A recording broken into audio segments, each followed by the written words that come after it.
ఒక F-16 యుద్ధ విమానం ఎన్ని వేల కోట్లు ఉంటుంది, ఒక JF-17 విమానం ఎన్ని వేల కోట్లు ఉంటుంది, అట్లాగే ఒక ఎయిర్ బేస్ కట్టడానికి ఎన్ని వందల కోట్లు ఎన్ని వేల కోట్లు ఖర్చు అవుతుంది, ఒక నేవీ బేస్కి ఎన్ని వేల కోట్లు ఖర్చు అవుతుంది, ఒక ఆర్మీ బేస్కి ఎన్ని వేల కోట్లు ఖర్చు అవుతుంది, మందుగుండు సామాగ్రి ఎంత అవుతుంది.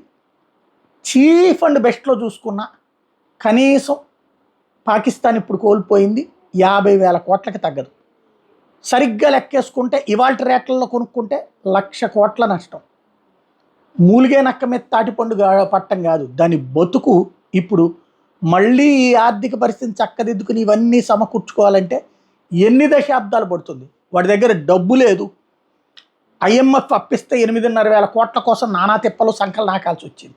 వరల్డ్ బ్యాంక్ ఇచ్చేదాన్ని సామాజిక కార్యక్రమాలను ఖర్చు పెట్టుకోవాల్సి వస్తుంది. మొత్తం కలిపితే ఓ 15,000-20,000 కోట్ల రూపాయలు. అదే ఇప్పుడు జీతాలు లేని పరిస్థితి. ఇవాళ ఈ సిచ్యుయేషన్లో వాడు మళ్ళీ ఎన్ని సంవత్సరాలు పడుతుంది ఇవన్నీ సమకూర్చుకోవాలంటే.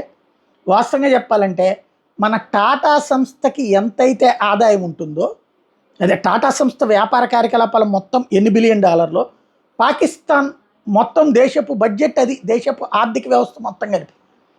అలాంటి పాకిస్తాను ఇప్పుడు ఇవన్నీ సమకూర్చుకోవడానికి ఎన్ని దశాబ్దాలు పడుతుంది. ఒకప్పుడు అమెరికా పోషించేది అవన్నీ కొనుక్కోవడానికి, అవన్నీ కట్టుకోవడానికి.